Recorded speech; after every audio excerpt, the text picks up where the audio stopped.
Kalau ingin tetap memaksakan tempat, ditakwilkan.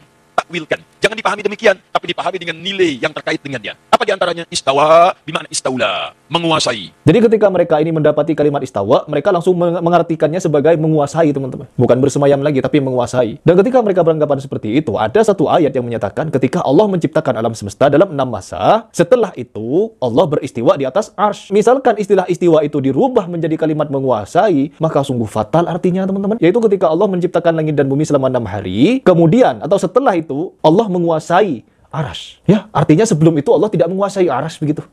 Allah tidak menguasai arsy sebelum itu. Sehingga nunggu 6 hari dulu untuk menguasai. Atau berperang dulu dengan sesuatu gitu. Lalu mengalahkan dan dikuasai itu arsy. Kan semakin bahaya. Maknanya semakin bahaya itu. Terus yang kedua, kalau istiwa diartikan sebagai menguasai, sebagaimana yang disampaikan oleh Ustaz Firanda, kita bilang takwil itu boleh dalam syariat kalau memang maknanya batil.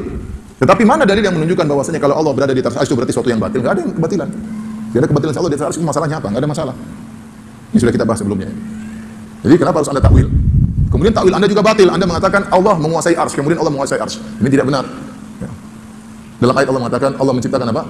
Inna rabbakumullahu alladzi khalaqas samawati wal arda fi sittati ayyamin tsumma stawa 'alal arsy. Kata Allah, sungguhnya Allah Subhanahu wa taala Rabb kalian telah menciptakan langit dan bumi dalam waktu 6 masa, kemudian Dia beristiwa di atas arsy. Sekarang kalau Anda artikan menguasai sebagaimana mereka mentakwil, coba kita artikan kalau istiwa maknanya menguasai. Sungguhnya Allah Rabb kalian yang telah menciptakan langit dan bumi dalam waktu 6 masa, kemudian menguasai arsy. Seakan-akan sebelumnya tidak dikuasai oleh Allah Subhanahu wa taala. Seakan-akan sebelumnya tidak dikuasai oleh apa? Allah. Apakah arsy pernah tidak dikuasai oleh Allah? Apakah arsy pernah dikuasai oleh selain Allah Subhanahu wa taala? Kemudian Allah mengalahkan sehingga Allah menguasai arsy. Makanya kalau diartikan istiwa dengan menguasai, ini juga artinya batil. Berarti seakan-akan arsy dulu belum dikuasai oleh Allah. Allah ciptakan langit dan bumi dulu 6 masa, setelah itu baru Allah menguasai apa? Arsy. Berarti batil. Takwil seperti itu salah. Takwil seperti itu apa? Salah, ya. Siapa yang ragu bahwasanya semuanya ciptaan Allah dikuasai oleh Allah, semua makhluk dikuasai oleh Allah Subhanahu wa taala. Kemudian kalau istawa artinya menguasai, maka kita boleh mengatakan Allah beristiwa di atas bumi, kan boleh. Kenapa? Karena bumi juga dikuasai oleh Allah Subhanahu wa taala. Ya tidak? Kita boleh mengatakan Allah beristiwa di atas Bekasi misalnya. Itu masalahnya. Kenapa? Karena semua bumi ini dikuasai oleh Allah Subhanahu wa taala. Kita boleh mengatakan Allah beristiwa di atas fulan. Kenapa? Karena si fulan juga dikuasai oleh Allah. Kita boleh mengatakan Allah beristiwa di atas nyamuk. Kenapa? Karena nyamuk juga dikuasai oleh Allah. Paham? Oleh karena tatkala kita mentakwil istiwa artinya menguasai, kelaziman juga batil. Kelazimannya dua tadi. Kelazimannya berarti arsy dulu sebelumnya tidak dikuasai oleh Allah, kemudian dikuasai. Yang kedua berarti kita bisa mengatakan Allah beristiwa di atas nyamuk, di atas bumi, di atas kota ini, di atas si fulan, karena semuanya dikuasai oleh Allah Subhanahu wa taala. Paham? Assalamualaikum warahmatullahi wabarakatuh. Alhamdulillah wassalatu wassalamu ala Rasulillah wa ala alihi wa sahbihi wa mawala amma ba'du. Sahabat-sahabat semuanya, semoga Allah Subhanahu wa taala menjadikan kita orang-orang yang mendapat hidayah dan petunjuk, menjadikan kita orang-orang yang beruntung di dunia, lebih-lebih di akhirat nanti. Amin Allahumma amin. Oh, ternyata Harry Pras itu memahami istawa berdasarkan penjelasan dari Pak Dr. Firanda. Tsumastawa 'alal arsy. Sebelumnya Allah menciptakan langit dan bumi. Kemudian setelah menciptakan langit dan bumi ini Allah istawa 'alal arsy. Kalau ini ditakwil dengan kata-kata menguasai, maka ini takwilnya adalah batil. Kenapa? Ada dua.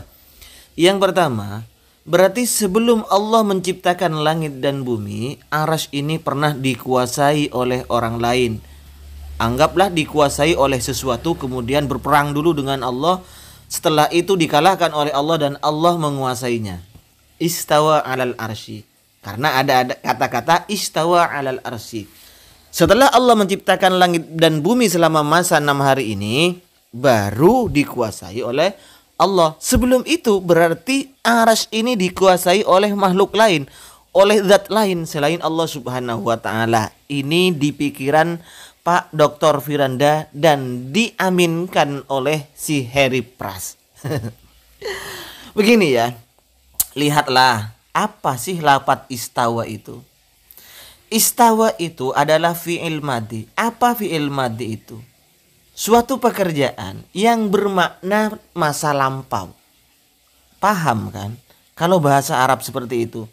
Artinya, toh itu sebelum Allah menciptakan segala sesuatu, semuanya telah dikuasai oleh Allah Subhanahu wa ta'ala. Artinya, di zaman azali, semua makhluk ini dikuasai oleh Allah Subhanahu wa ta'ala. Kudratnya Allah ini punya dua ta'alluq secara garis besar. Satu, ta'alluq tanjisi yang hadis. Dua, ta'alluq suluhi yang qadim.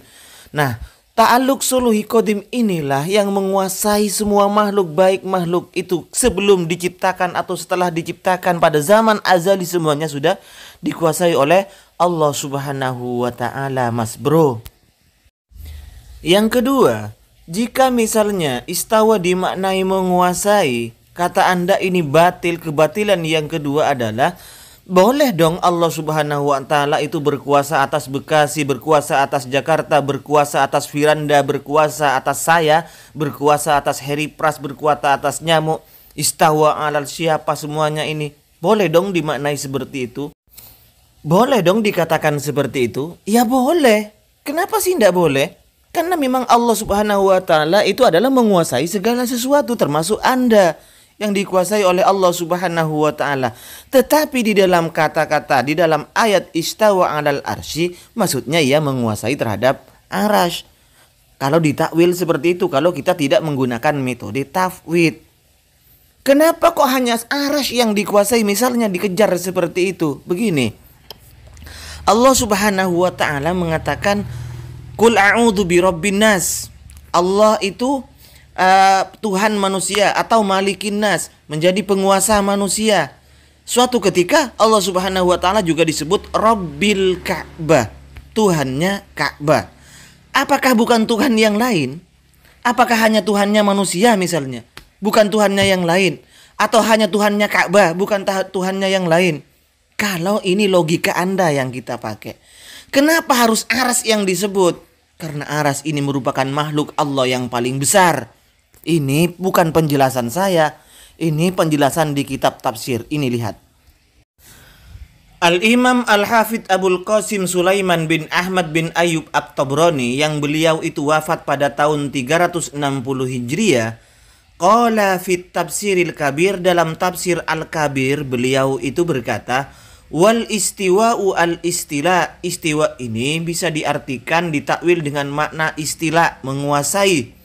Walam yazalillahu subhanahu wa ta'ala mustaulian alal asya'i kulliha. Allah ini selalu tidak lepas-lepas menguasai segala sesuatu. Illa anna tahsisal arsy li'azimi sya'nihi. Kenapa hanya aras dikatakan sumastawa alal arsy, kok tidak istawa alal bumi, kok tidak istawa alal heri pras, kok tidak istawa alal firanda? Kenapa hanya ditahsis, ditentukan seperti itu? Li'azimi sya'nihi, karena aras ini adalah makhluk Allah yang paling besar. Ini menurut penjelasan Al-Hafidh Abu Qasim Sulaiman bin Ahmad bin Ayyub At-Tabrani, yang beliau itu wafat di awal-awal masih pada tahun 360 Hijriah.